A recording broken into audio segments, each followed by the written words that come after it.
Hello, thank you for tuning into my channel. I am working on some new crumb blocks on an old sewing machine. So if you want to see how to make a block like this, please stay tuned.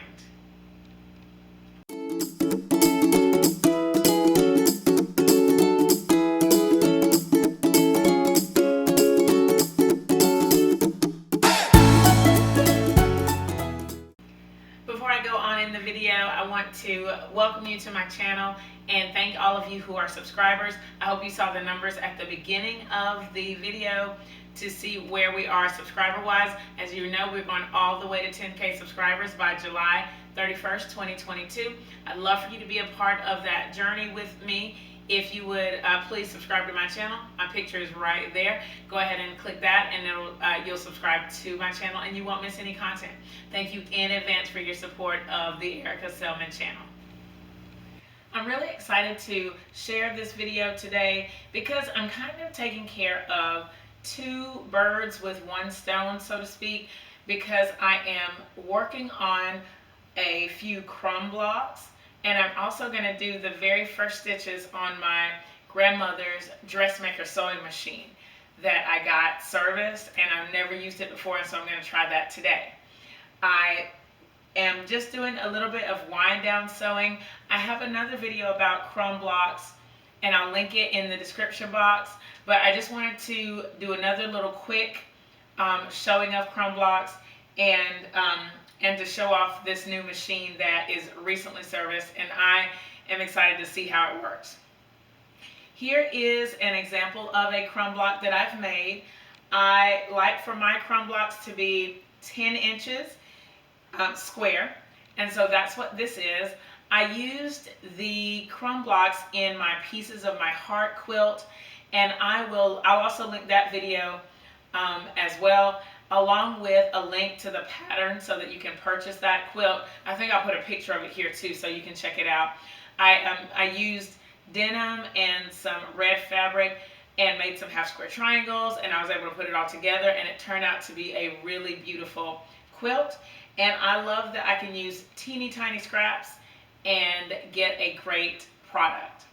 So I have this example of a crumb block. I'm about to put it back in its container, and then I want to show you what I'm going to be working with today. So I have three shoe boxes that I want to share. I don't know if you can see how dusty these are. Oh yeah, you totally can. Because I haven't worked on crumbs in a while, but I wanted to try some today just to see what they do. So here are my three shoe boxes. The first one is the completed blocks. I'll show you. Like I said earlier, there's just two blocks, and I made these blocks a long time ago. So these are, they're pretty old, but they can still be used, and they are cut down to 10 inches square. Okay, and then so my next box is the partial crumb blocks. I don't know if you can see it. No, probably not. I wrote it right here.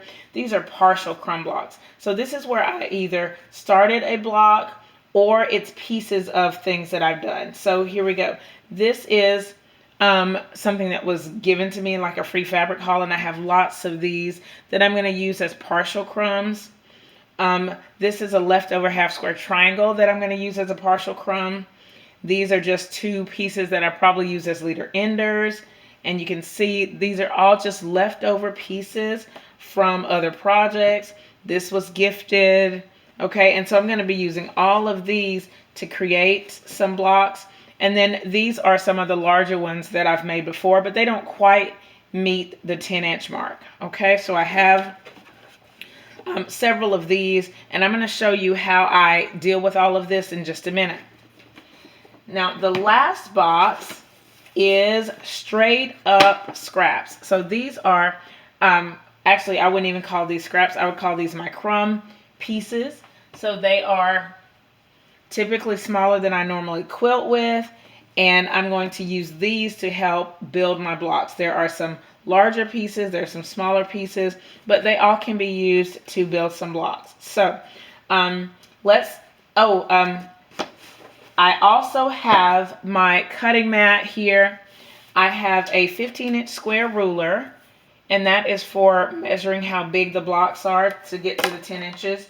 I use my rotary cutter from time to time to cut some straight lines. And since I'm using my Dressmaker machine for the first time, I'm going to use my Sew Straight ruler. I'll take that out in just a minute. Let me hold it up close. This is my Quilt in a Day Sew Straight ruler in order to get a 1/4 inch seam for my crumb blocks. Ultimately, that's not important, but I'll show you why I'm going to do that in just a minute. Now let's get to this machine. Here is the Dressmaker sewing machine. As I said before, it was my grandmother's, and it was given to me.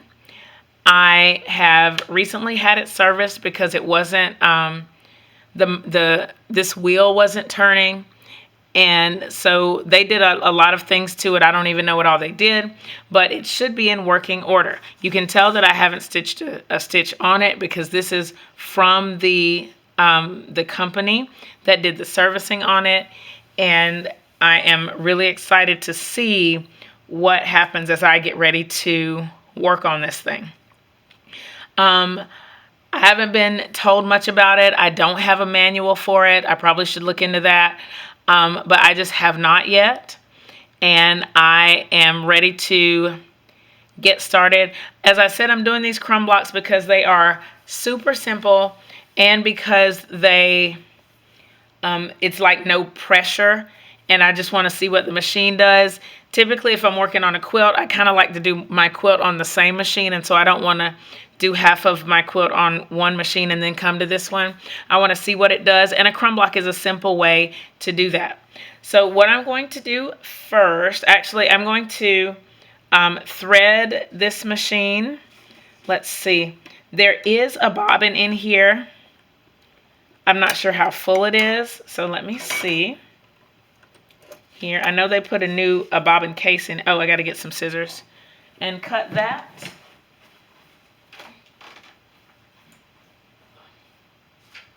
Okay.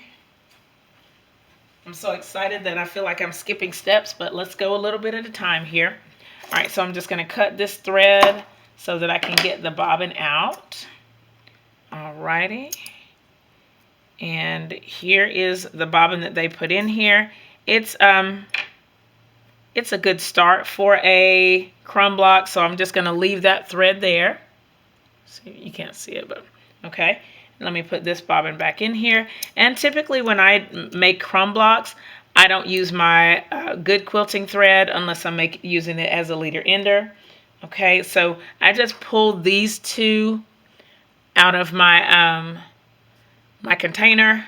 You know, they're not bad thread. I just wouldn't use them for quilting. So I'm using my not quilting thread for this, and I'm going to go ahead and get the machine threaded, and then we'll see what we can do as far as some sewing. So let's do that. I think I will. I'll just do it on camera right quick. I've never threaded this machine before. Not 100% sure what to expect. I'm just going to try it based on what I know about sewing machines. Okay. Let's see. That. Then, wait, gotta get that other thread out of there. Down and up. Okay. I don't know if it goes through there. Let's just leave it for right now. And then I'll pull it, push it through here. I don't know if you can see. Can you see what I'm doing? Maybe. And then, little hook there. Like that. Then through the needle. Oh, let's see. I can turn the light on. Can't I? Okay, well, let's see. Turn the machine on. And one thing that is interesting about this machine, and my mom has a sewing machine that she got from a thrift store, and it's the same, is that the needle, you thread it sideways instead of forward and back, or instead of from front to back. So that is really interesting, and I will have to make sure that I remember that, get used to that. because when I did my mom's machine and I tried to thread it the other way, it didn't work. So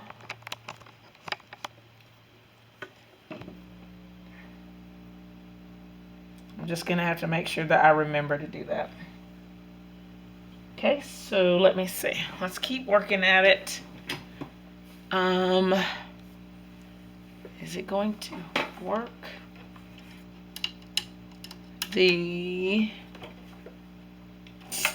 Okay, so it's interesting that the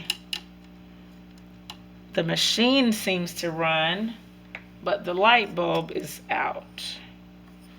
Oh no, that stinks. And I can tell that it's out. I have to get a new bulb. I will do that. In the meantime, what I'll do is I think I'll put my, oh, I have a work light. I have a task light that I'm going to use. So let me finish threading the needle, and then we'll go over this crumb stuff. So when it comes to laying out my crumbs, I put several of them down on this ruler. These are all the smaller pieces that are already put together. So I'll zoom in a little bit so you can kind of see them. Some of them, as you can see, are super tiny, and as you join pieces to them, of course they get bigger. And what I'm doing is I'm looking for pieces that sort of match up. They don't have to be perfect, but they should, like most of them should match up. So I know that one of the ones that I'm going to do is these two. I'm going to sew these two together. Let me see. Because they're pretty close. Okay, this bottom part will not make it, but that's okay because it's a really teeny tiny piece, and so it can come off anyway. So I know that this is one set that I'm going to sew together. All right, and it's just like putting a puzzle together. All of these pieces eventually will fit together at some point with some pieces. Now on my design wall here, that my lamp is in the way, so let me scoot it back a little bit. On my design wall, I've put my larger pieces, and these are pieces that are pretty close to 10 inches. Some of them may even be a little bit longer, but they're just not tall enough. So I have those just kind of out of the way so that as these pieces get bigger, I can start comparing them with the ones on the wall and hopefully go ahead and form some larger blocks. So I'm going to go to the machine now and start sewing these together. Hopefully I can get some really beautiful stitches on my dressmaker. It's just a way to experiment and be creative and find something new. So let's hit this machine. All right, so I'm sitting here at the machine, and at this point I want to pull out my Sew Straight ruler because of this presser foot. It is I think it's a 3/8 inch presser foot, but I'm not 100% sure. I'm fairly certain that it's not a 1/4 inch presser foot. So what I'm going to do is take my Sew Straight ruler out here, and what the Sew Straight has on it is some reusable Scotch tabs. Can you see those? Yeah, right here and here, and so they can stick to the machine. So I'm going to take the little plastic off, and I just stick it back in the little bag because you don't want to lose that. Okay, and then I'm going to line it up with the needle, so hopefully that center line right there. Okay, and see, now it looks like a 1/4 inch foot, but I just didn't want to didn't even want to think about messing it up. I really can't tell. And so what this is going to do is, wait a minute, that's not right. Okay, it says to align the needle at the feed dogs. Okay, so there are the feed dogs. I'm just going to put it at the edge here. Okay. And just give it a quick little press on both of those. And this little arrow is going to point right at the needle. And as I put my fabric through, I can line it up along this line and get a 1/4 inch seam. Okay, so I'm going to get my first little pieces here. Okay, and go ahead and run them through. A little nervous, not sure what this machine is going to do. All right, and push down on the foot here.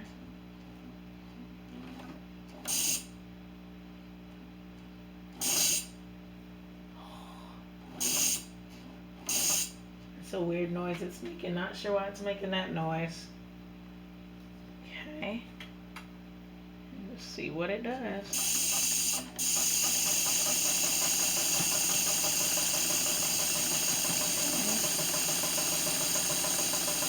That is a very strange noise that it makes. Okay. And I'm just gonna go all the way down.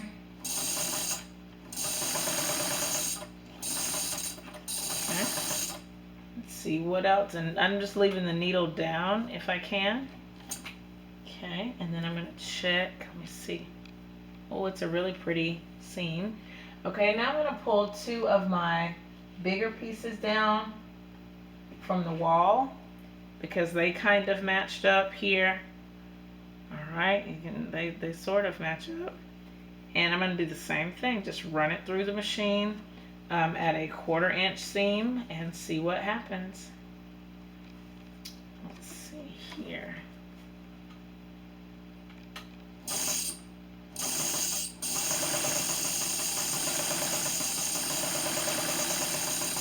I feel like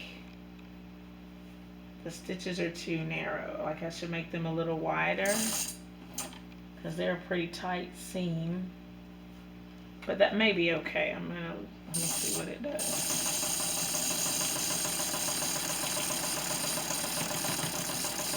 But other than that weird noise, it runs pretty smooth.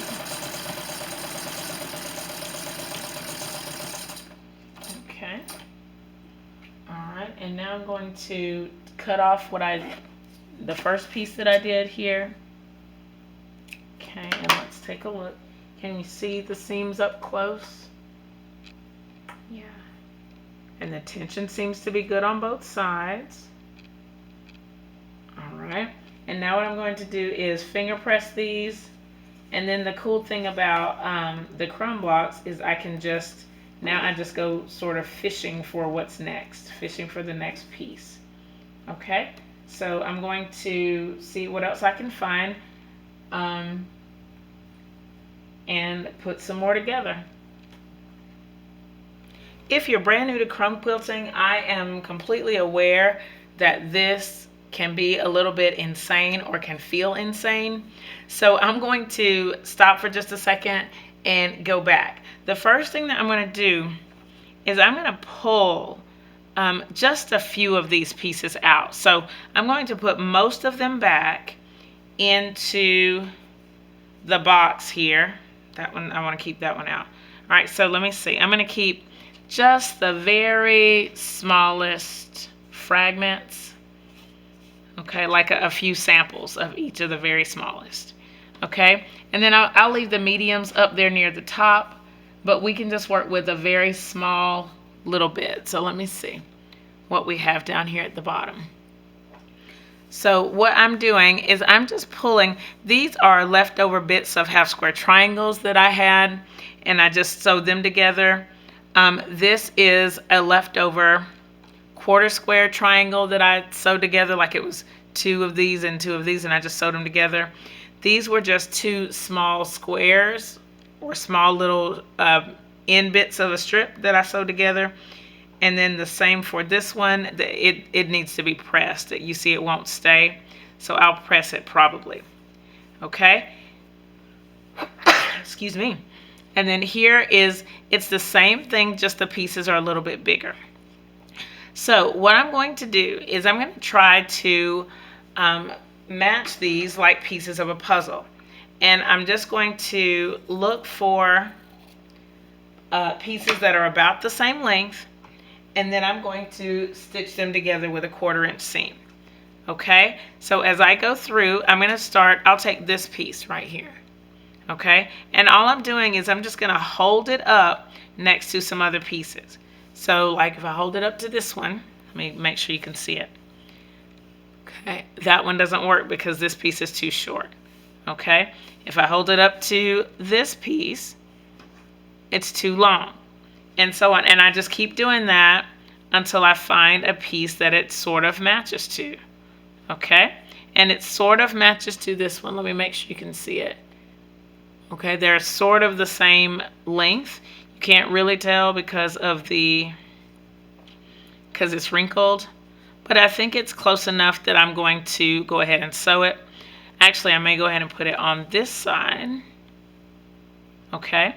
And then I'm just going to flip right sides together, sew, and get that 1/4 inch. Okay. I'm right. I'll move the camera over so that you can see me sew it.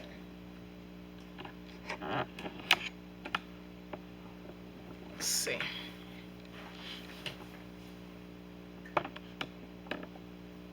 Okay. And I'm just going to look for that 1/4 inch seam. And my machine is still making that weird noise. I don't know why. Okay, so I'm just putting these right sides together. And I could go to the iron. The iron is on. And I could have pressed this before I started. But it really doesn't matter. It's not going to be that big a deal. And even if I think it is, I just flip it over and press it the other way. Or stitch it the other way. Alright, so here we go.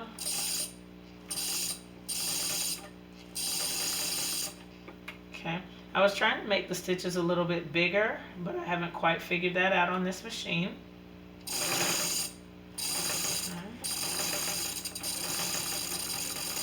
Alright, and now since I am doing these chain pieces as a leader ender, I already have a piece that I've stitched. Okay, and so I'm just looking at the stitches. Alright, let me see. I'm going to bring it over back where we were working earlier. Okay, and now this piece is fairly big. All right, and it takes a little bit to get to this stage, of course. All right, so I normally finger press until the very end of the block. Okay, so I'm just giving it a nice finger press, and you can see that it's pretty. This piece is pretty large. Actually, no, you can't. Okay. So now you can see that it's pretty large, and I have it here on my cutting mat, and the 10-inch square is this gray square. So you can see that it still fits inside that 10-inch square, which means it's not quite 10 inches wide, but I could go ahead and put it on the other wall. Now what I can do with this piece, since it is big, I can go ahead and try to compare it with some of the pieces that I have on my big wall. Let me see how much of this you can see. Okay, so if I move these other pieces kind of out of the way, if I hold this piece up next to it, you can see that it hangs over a little bit. It's a little bit too long. Okay, so let's see. I don't have anything else over here that I think would fit. I'm going to try this one, but again, I think it's too long. Okay, but if I look at these, I can see, I think, that these are about the same width too big. So I'm wondering if they will fit together. Let me see. Let's try the other side. Okay. And to me, they don't quite fit together. It is up to personal preference, and I can do whatever I want here. I'm going to choose not to do that. And what I didn't do earlier is I didn't check this side to see if it would fit. And look at that. It just might fit. Okay, so I'm going to go ahead and flip these right sides together. Actually, before I do that, I'm going to cut this in so that I get a nice smooth cut. I'm looking for my ruler and my rotary cutter over here, and this process is very like organic. It just kind of ebbs and flows, and it normally goes a little bit faster than what I'm doing on the video because I can go kind of willy-nilly. I don't have to be perfect, and even this step I don't have to do, but I'm going to show it to you anyway. I'm just going to give that a clean edge to stitch to.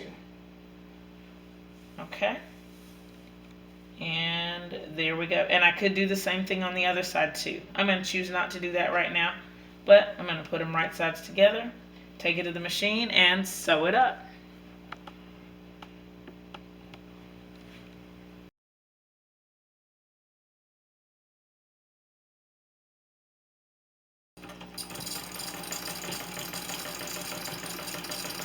And the stitches look beautiful, it just makes a weird noise. If you have any idea what might cause that noise, please let me know in the comments.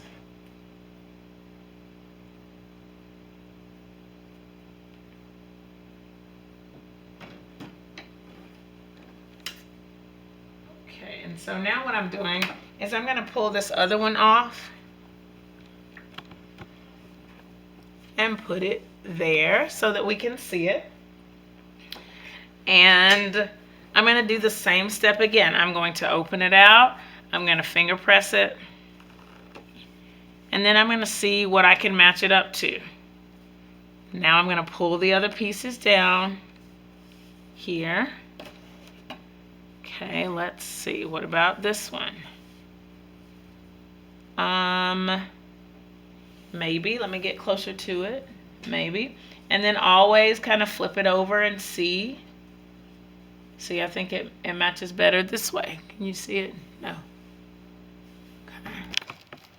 I think it matches better this way.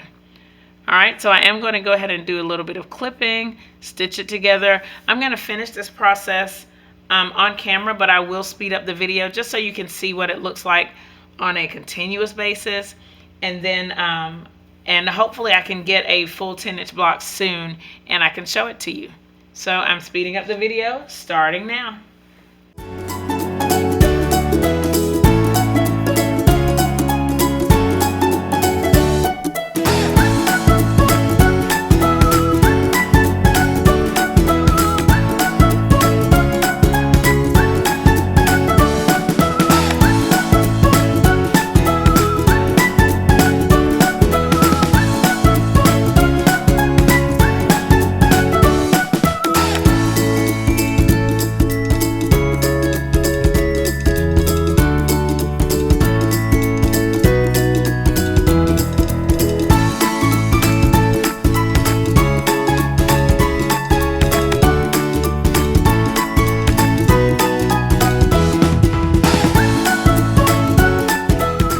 I didn't think I would have a piece this big so quickly, but you can see that it's just large pieces that I've joined together. But now it's time to cut it. It's bigger than 10 inches, so I'm just grabbing my 15-inch square ruler, and I'm going to cut 10 inches on two sides and then flip it and do the other two sides. You might want to see what parts of the block you want versus what parts you don't want. I'm just going to get right here. Let's see. I don't know. I can turn it. Actually, I think I want to get as much of the red here as I can get. So let me go this way. And I'm just making sure that my 10-inch line is on both sides of the block so that I can see it.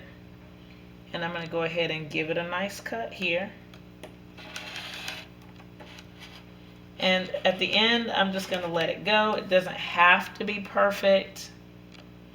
Okay. Uh-oh, I didn't get the other side. Okay, so I'm just lining it up with the edge that I just finished. Actually, I'm going to, because I'm left-handed, I need to move this ruler so that I can cut properly. Okay. There's the other side. And then these extra strips, I'm actually going to put them back on the wall because now they can go back into the rotation and be used in other blocks. So I'm going to put the long strips back on the design wall, just like this. And I'll show them to you in just a second. Now I'm going to take this block and flip it, and then I'm going to cut on the other two sides at 10 inches. So same thing. I'm just making sure that I line up with the edges of the block here.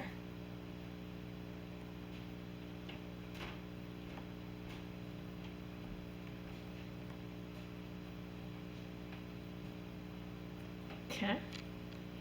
So there's one side. And then I'm going to keep the ruler still, hopefully.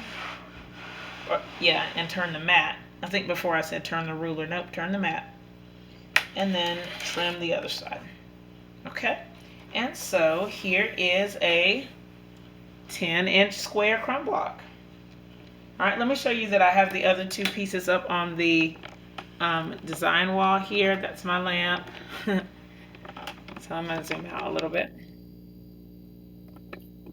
Okay, so you can see this is a piece that I just cut off, and then this is a piece that I just cut off. And then from this point, I can go back to the drawing board, so to speak, the drawing cutting mat, and I can start over. These are extra pieces that can go in my dog bed. Okay. All right, so now I'll do the same thing. I'll start pulling pieces out and then start matching them up like a puzzle and see what we can come up with. I'm going to work on this, I don't know, for maybe 20 more minutes, and I'll show you what I get. So these are the blocks that I finished. The one on the right at the top, you've already seen that one. Let's see, this isn't high enough. Sorry, I just have to adjust the camera. It's not quite high. There we go. So the one on the left, that's another finished 10-inch block. And then the other little parts in the middle, those were just some things that I was able to get done while I was working during that 25 minutes. And then, let's see, the left piece and the right piece, actually the right piece I was able to do today, put that together today. And then the one in the middle I put together today. Now, I don't want you to be misled and think that I put all of those teeny bits together. Those were larger sections that got put together. A lot of this was just sewing big pieces together. And sometimes the sessions are like this. Sometimes it's lots of little pieces and no big blocks get made. But that's my progress in this last 25 minutes. And I'm happy with it. It gave me a chance to figure out my machine and to be creative for a little bit. I feel like today was pretty productive at the sewing machine. I am excited that I got to try out my grandmother's dressmaker machine to make some crumb blocks. I'm happy that I got 2 completed blocks. That's amazing to add to what I'm working on. Right now, I don't have a set project for my crumb blocks. I just work on them every once in a while, and as you can see from the dust on the shoe boxes, it has been quite a while since I made a crumb block. One interesting thing was that I never made it to my scrap box that just has the small scraps. I didn't get to this box at all. I was mostly putting together the partial blocks that I had. So, and there's still a ton of little partials in here that I can work with. So it may still be a while yet before I get back to my actual scraps to make some new blocks. As I look at the dressmaker machine, there's still a lot that I have to think about as far as getting used to it. I feel like there's something going on with the tension, and it's making the stitches super tight and really small. If you have any suggestions about that, leave them in the comments below. I know that some of you are experts on tension, just not me, not right now. So I'm still happy that I was able to work on this machine. I think it's a really beautiful machine. I'm so glad that I got it serviced and that I can now start sewing something with it. If you have any questions about what you've seen in the video, leave them in the comments below. Thumbs up this video, share it with your friends, subscribe if you haven't already, and if you are a subscriber, hit that notification bell so that YouTube lets you know whenever I release a new video. Thank you so much for watching, and I'll see you next time. Bye!